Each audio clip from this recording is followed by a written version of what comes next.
I've always been curvy. It wasn't enough.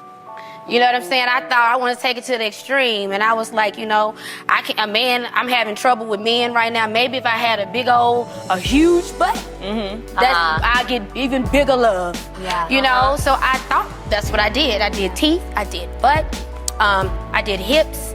Oh, I just wanted to be real thick. I wanted to, you know, be curvy. And what was so messed up, Dr. Phil, if you pull up like old pictures, I was already curvy. Were you pleased at the time? Yes, I was pleased at the time. And then I started to look like an ant, you know, with the big butt and the little legs under you. Yeah. I started to look like an ant. So the body that everybody wants is taken. The body that most Black women want is taken.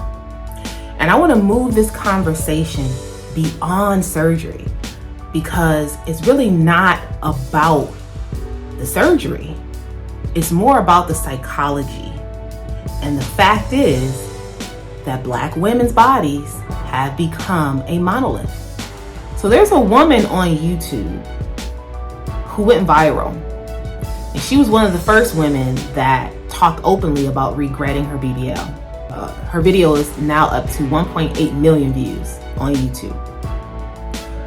She was actually inspired to get a BBL. In fact, she got 3 BBLs. She got 3 BBLs. She was inspired by K. Michelle. And K. Michelle, if you listen to her, was inspired by many women, to some degree, women who work in the strip club. And what you see is like this, almost like this domino effect. The strippers get the BBLs, and then that spills over into the entertainers, and then that spills over into the average everyday woman who wants to look like said musician, and the musician wants to look like said stripper. What you have is almost a formation of women who are being influenced one by the next. And this is how Black women's bodies have become a monolith. My point here about many women, and in this case I'm talking about Black women, who want to look like other women. Women follow women who they want to look like and emulate. And so in this video, I would like to debunk this notion that Black women, by and large, are not a monolith. I do think when it comes to certain things, like beauty standards, like dating and relationship standards, a lot of Black women are monoliths. They want to be like each other. And yes, there is a standard of beauty. That does exist. But my question is, why do you have to become the standard as opposed to creating your own standards?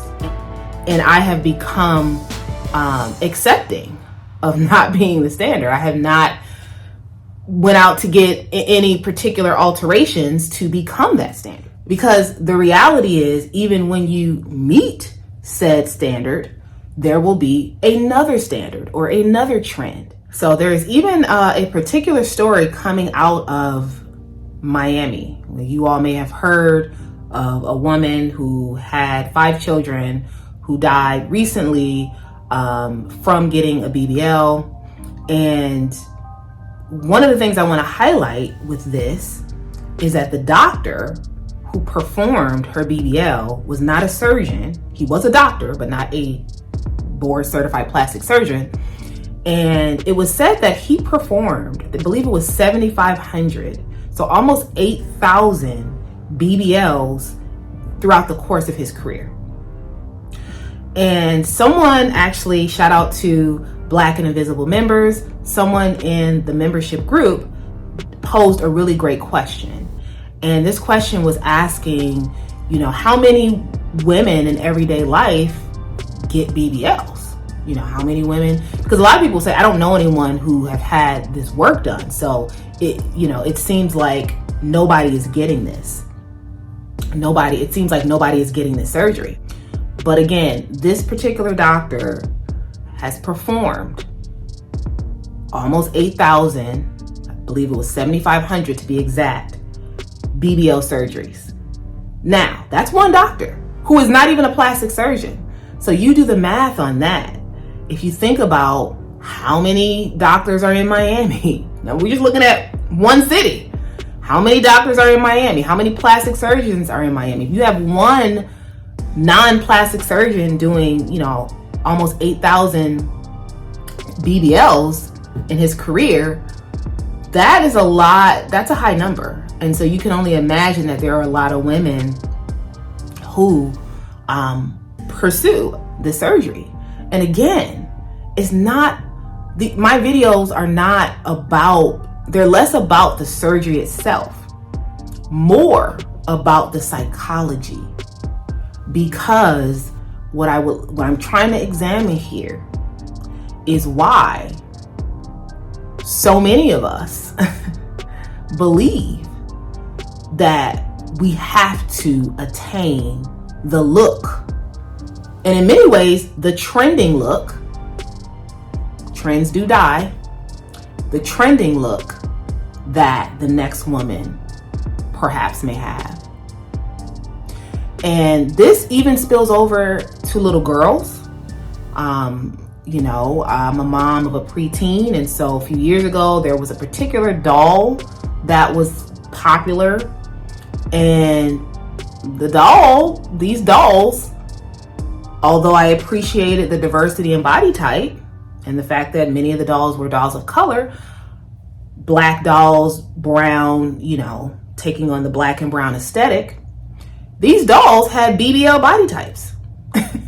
And now when you go into the store, into many of the women's stores, some of the mannequins have BBL body types. So again, it's creating, now you can say, well, yes, like when I was a little girl, it was all about Barbie, who was super skinny. And I'm not saying that we need to go back to that, but where is the diversity in the different body types? Where is the diversity? If you have been paying attention to the community tab, I posted about watching the Freaknik documentary. And one of the things the commentators in that documentary said is during the 1990s, when the Freaknik was at its height, women's bodies were real. And you saw, even in the documentary, the diversity of women's bodies.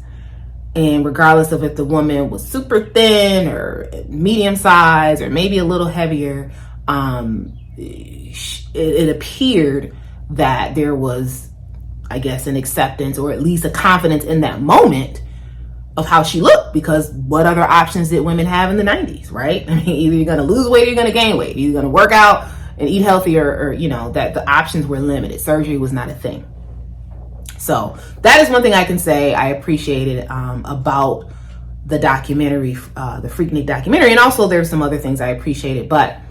And so although as women, we all have our own unique bodies, tailor-made, we prefer a manufactured look. That is what women want. We want the manufactured look. We want to look like everybody else. We can't have anything about us that sets us apart. And if we do, we have to go get it nipped and tucked. And I am in many ways trying to question that. And if that's the case, that we feel that way, we need to be honest about being a monolith. Again, not necessarily a monolith as far as our experiences and our upbringing, but definitely a monolith as it relates to how we want to look. And, I think that spills over into some other areas, such as in our experience with men. What men we date, kind of spills over into the whole 6-pack, 6 figures, 6 feet thing. And then there's the Victorian era.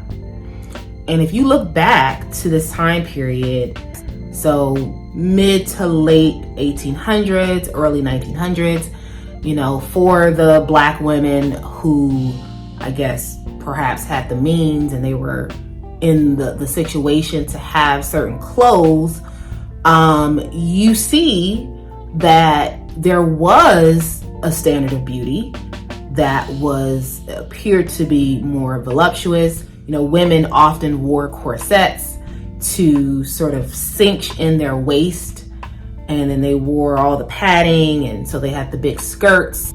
That was the style. Through our clothes, through our fashion. I'm not saying it was comfortable. I know those corsets are not comfortable. Many women express themselves through their fashion. Now that expression is made through our flesh. And, and again, it's not to say that, I know those corsets are not, not comfortable. To sort of express yourself with your body and to try to make your physical body, your flesh, into the same shape that previously women would achieve through their clothes, through, corsets and so forth. Perhaps, it's not realistic, because a corset you can take off. So one can argue that if you're expressing yourself through your clothes and fashion, it's a lot more low risk than actually altering your body. Because especially if you're altering your body because it's trendy, what happens when the trend ends? Now, do you have to pay all this money and fly to another country like Colombia to get, your butt and hips removed? Like, what do you do at that point? So let me know what you think about this. Like, share, and subscribe. Click the links in the description box and get to know what I do with my business, Curated Legacy LLC. Join the Black and Invisible YouTube membership group. Purchase my book on Amazon. You guys know my name is Naka, and I'm here to make the invisible visible. And I inform you about the things that Black women didn't tell you about. So, as always, stay tuned for more videos.